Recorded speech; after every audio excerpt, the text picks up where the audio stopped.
Hey everybody, I'm Lori Rudiman. Welcome to Corporate Drinker, a punk rock HR production. In each episode, Corporate Drinker explores the intricate ties between work culture and alcohol. Now, there's no judgment here. The podcast tells stories of regular people like you and me who may have complicated relationships with drinking. I'll talk to leadership gurus, therapists, addiction specialists, and even HR and marketing professionals who have hot takes on how and why alcohol and work have become so interconnected. And of course, I'll speak to brilliant people with big ideas on cultivating genuine cultures of inclusion and belonging so leaders and employees can enhance their work environment and reduce unnecessary conflict with or without alcohol. On today's episode, I'm speaking with Dr. Ben Yerxa. He's the CEO at Opus Genetics and has decades of leadership experience in both the C-suite and on corporate boards. Ben is on the show today because we've known one another for quite a while, and he has an interesting and I think progressive view about the intersection of alcohol and work. You know, they say culture starts at the top, and I truly believe that. So if you're interested in hearing a conversation with someone who's actually thought critically about the world of work and the appropriateness of alcohol, well, sit back and enjoy this discussion with Ben Yerxa.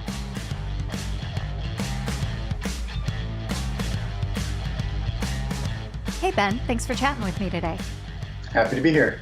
Yeah, let's pretend I'm a 10-year-old and I've never met you. And I'm like, hey, Dr. Yerxa, what's your job? Like, what do you do for a living? Well, I lead teams, lead a small company. We're working on gene therapy, which is essentially potential cure for blindness in kids. And believe it or not, we use a virus that we inject in the eye, and it goes in there and changes the DNA and fixes the problem. Well, that's an amazing solution. And boy, what a mechanism to fix things with an injection in the eye. Oh my goodness. Like I'm amazed at the science, but I don't even want to think about it, you know?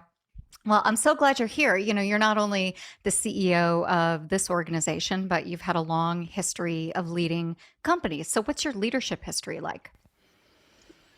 Well, started out really leading R&D teams. So organic chemist by training, and just kind of knowing that in drug discovery, drug development, it truly takes teams to move projects along. So kind of learned how to lead scientists through that process from different backgrounds. And, you know, I think over time just realized people were willing to follow me.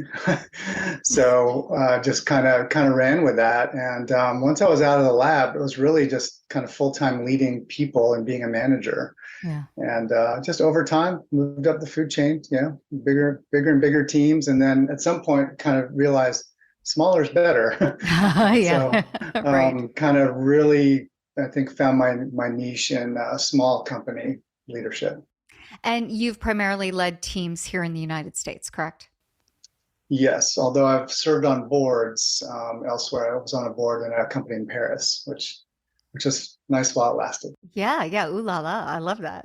It's perfect for talking about drinking. Well, I'm curious about what you stated, that your early career was around managing scientists, and as you moved up the ranks, you know, your teams became more diverse. What's the difference between managing a scientist and managing someone in marketing?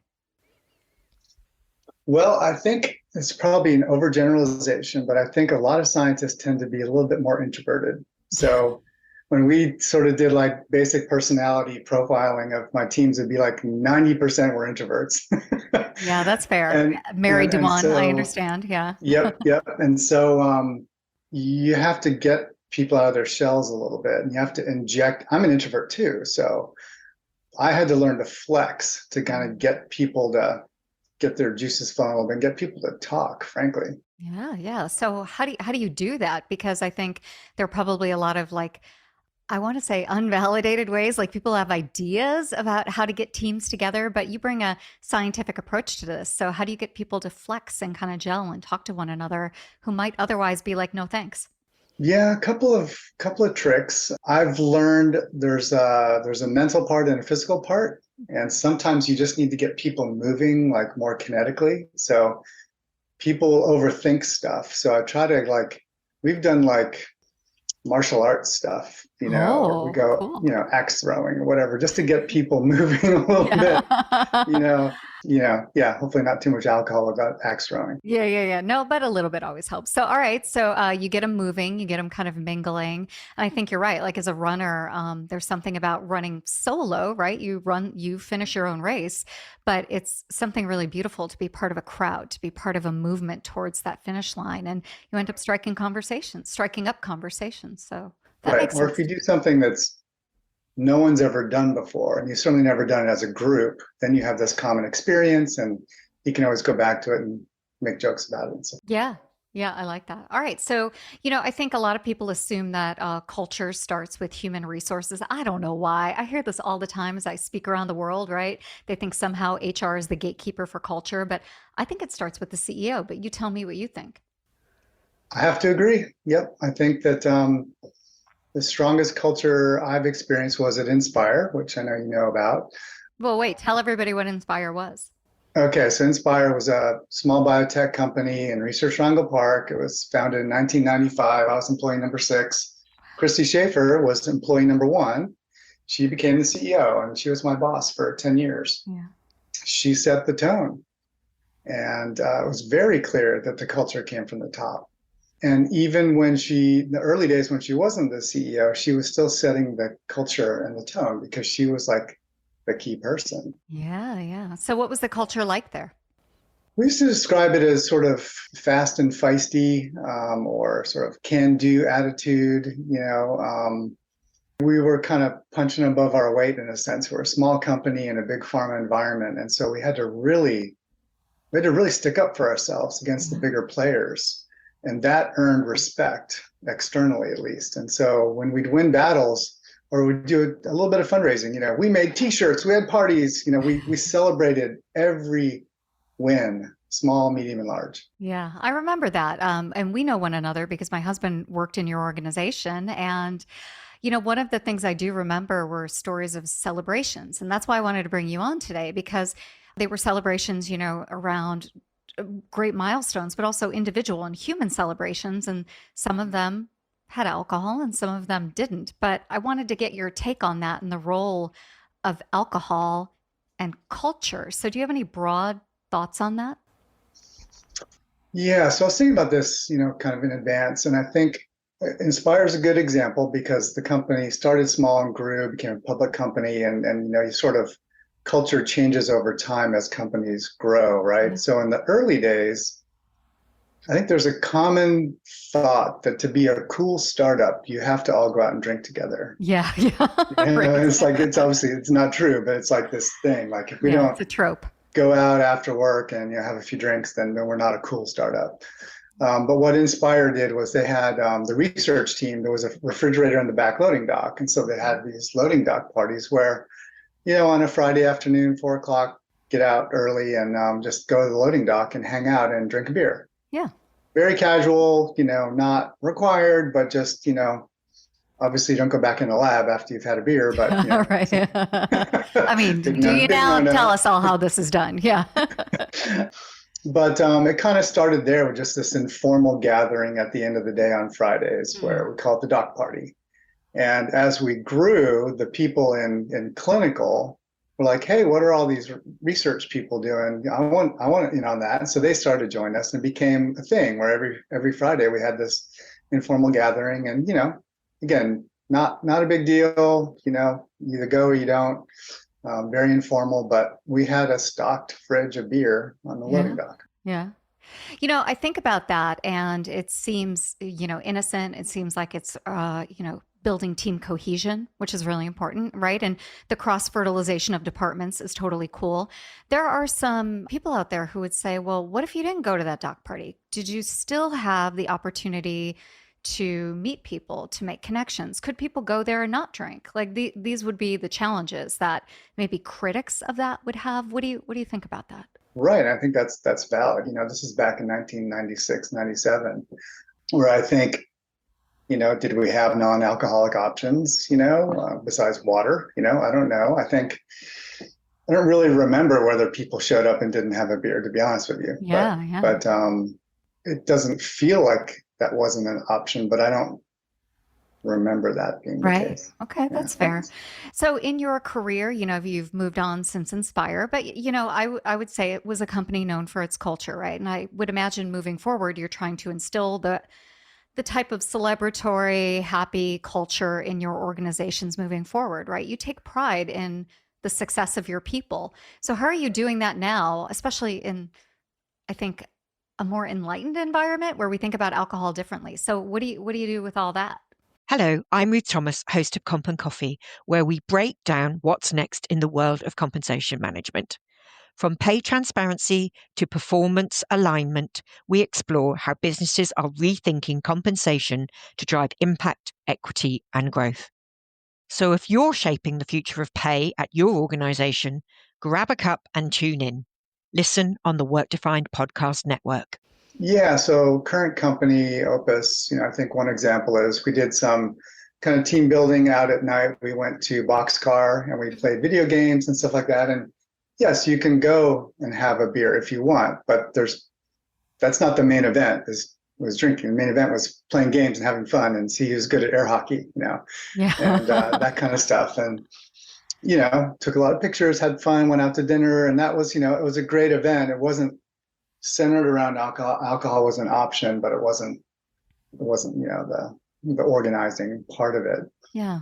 I noticed myself, like we had something to celebrate where we were going to have some champagne, and I was like, guys, we need to have something else. Like get Yeah. some sparkling apple juice. This is like 11 a.m. and I don't like champagne anyway, so this gives me a headache. So I Yeah. made sure we had something, that was non-alcoholic.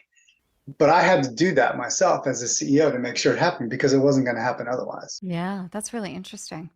I think about so many people who create work events, and just the default assumption is, well, we've got to get together, we've got to have team cohesion. They like try to force fun to happen. And to your earlier point, it always centers around alcohol. And I just love your approach because even though you're right, the night out at Boxcar playing arcade games and air hockey is about coming together and having fun, it's really about business principles, right? It's really about getting people to work together better, to solve bigger problems, and to enjoy themselves along the way. Am I correct in that? Yeah, yeah. I mean, it does sound cheesy to say, oh, we're going to do team building, whatever, but it does help. Yeah. Why do you think it helps? I mean, I think when you do something like that, you can observe different behaviors for the days and weeks to come, where people are just more comfortable around each other, they're more talkative, they're more open with each other. You get to see it and feel it. Yeah, I mean, I think that's interesting. I would hope so. I think there are other people for whom team building triggers social anxiety or whatever. And I think that's where sometimes the overindulgence of alcohol can happen. But I don't know that to be a fact. I just wonder, have you had situations at work where someone has overindulged at a company event? Yes. Tell me So more. I think the most notable examples are really like board meetings. People get nervous around board meetings. I've had a couple of examples where I've seen C-level executives drink too much during board dinners to the extent where they're spilling their glass, spilling wine on themselves, slurring their speech, Mm, and I'm just and everyone can see it, right? yeah, yeah, It's like, right. wow, that's what they call that, a career limiting gesture. Yeah, right, right. Well, it I mean, depends on the room. Yeah. yeah, but generally, like it's not doesn't reflect well on that Right. person as a professional. For So I've sure. seen that a couple of times, and Wait, I think that's surprising because I think a lot of people don't understand what a board dinner would be like and why someone might drink a little too much. Can you explain that? well, so if you're a senior executive, and the board makes decisions based on, they decide which projects live or die, they decide which C-level executive. The C team gets underwritten at every board meeting. You should think about it that way. It's true. And Yeah. so you're performing for the board, whether you're at dinner or in the board meeting itself. And so people are usually smart enough to know that. And so they get nervous because they're like, oh, the spotlight's on me. Well, it Yeah. is sort of. And Yeah. so, yeah, behave accordingly. But when some people, like you said, when they get nervous, they might have a drink and then and inhibition's gone, then they have a couple more, and then they just don't even know like what's going on. And so I think that's sort of what happens. But well, and I think you're right how it can be a career limiting move, but depending on how beloved you are or well networked, or, just we like the people we like because they remind them of us, right? There may be some protection afforded to some workers that wouldn't be afforded to others. And I think that's also some of the criticisms I'm hearing about alcohol in the workplace. One person may have a career limiting move, and another person, they might just say, oh, well, that's Ken, So, right. right. No, I think that's fair. Yeah. Yeah. Have you had, well, that's okay. Have you had a moment in your career where you've had someone who reported to you or someone among the rank and file have one of those moments and you had to provide coaching or counseling? No, Well, I that's good. haven't That's had to do that. amazing. Have you yourself been coached or counseled? No. Oh, okay. Well, that's really good to hear. Well, as we start to think about the concept of culture, I'm really curious if you have a guiding principle or a guiding philosophy besides that the CEO sets the tone. I mean, are there things that make a good culture universally? Are there things that you always abide by? Are there things that you avoid in creating a culture at the organizations that you go into? Yeah, nothing surprising comes to mind. I think it's really just being really open and honest all the time, being super transparent. So, for me, like running a small company, and there's nowhere to hide. Yeah. And you can't really keep secrets. And if you do, it's just painfully obvious. So I'm like, I just try to be super open and honest with information and share what would some people would consider, really super confidential information. I share it widely because that shows that I trust my people no matter what level they're at. I think that's right. Well, you don't have to give us super confidential information on the podcast and in the research of the book, but do you have an example of a time where you shared some tough news and trusted your team to take that news and maybe respond to it in an emotionally regulated way? Like, does any story come to mind? Well, I mean, recently we had to downsize our staff. Oh, So got to a point where I had to lay off about 2/3 of our company. And wow. so, one, I had to talk to the people who are going to remain, but then I had to talk to the entire group. And, that's obviously really, really tough. Yeah. So I did it, I think, in a way that was just super open and honest about the situation, why it's happening. And everyone got the same information at the same time. There were no pockets or silos. It was just, rip the Band-Aid off kind of thing. Yeah. And everyone took it really well, even, whether they stayed or left, because you have sort of, survivor syndrome when you stay. Oh, And heck yes. Yeah. so that's sort of one recent example, I Yeah. think, where Well, I just wonder if everybody got that news and then went out drinking afterwards, because that tends to happen with a lot of layoffs. Both the survivors and the affected employees will get the news and then they'll go, let's all meet at the bar, So did that happen? Do you know? if it did, I wasn't invited. Yeah, no, you would not be invited. That's fair. That's totally fair. Well, I wonder if you've ever worked in an organization with a subpar culture that drives you to, over-index on that, because culture is very important to you. And sometimes we focus on these things because we didn't have it ourselves at a point in our career. Yeah, I think so. So I was at a company sort of after Inspire, before where I am now, where I felt like, I'm trying to think, I don't know how I describe the culture, but there were a lot of people around the same age. They were in their early 30s, young families, and very, very ambitious or very fit, but they also like to drink. Yeah. And they're sort of macho about it. Oh, Um, yeah. and so that was interesting. And I had a whole bunch of vice president level people that were also really whiny. And that's like, if you want to get on my nerves, start whining. That's my trigger, right? Okay, so I had to do like an intervention where I wrote down like things I expect of you as a vice president, things you should never do. Wow. And actually, one of the things on the never do list was never get drunk at a work function. Yeah. Wait, is that It was almost 10 years ago. So that was something you actually had to physically point out to your I leaders in your wrote it down as a bullet points explicitly. Wow, wow. A lot of people think, and so I believe this to be true myself, that when you have a team event or a work function where everybody's drinking, and then you expect people to come in the next day, and oftentimes it's centered around like strategy meetings or offsites, their cognitive ability to do strategy the next day, the thing they are hired to do, the thing you're coming together to do, is like it's eroded, right? It's not even possible because just your brain chemistry the next day after a hard night of drinking does not allow you to do that. So I wonder if that's part of what you were struggling with, or what maybe your vice presidents were struggling with. You can't function. I don't believe you can function at a high level after physically getting drunk the night before. Yeah, that's kind of a flunker idea. So I'm not sure that was necessarily what's happening here, but Yeah. if I'm doing any kind of offsite where there's some kind of schedule like that, the party always happens after you're done with the hard work. I think that's right. It's like people who go hard on the first night of a conference. I'm like, what are you going to do day three? Yeah, pace yourself, man. Right. Well, and I do want to end kind of talking about the conference community, because I know you go to a lot of conferences, you go to a lot of galas as well, fundraisers for, charities and not-for-profits. So what's the culture of drinking like in the world of, pharmaceuticals and ophthalmology? Like, what's that all like? I want to take a break real quick just to let you know about a new show we've just added to the network. Up Next at Work, hosted by Gene and Kata Keel of the Devon Group.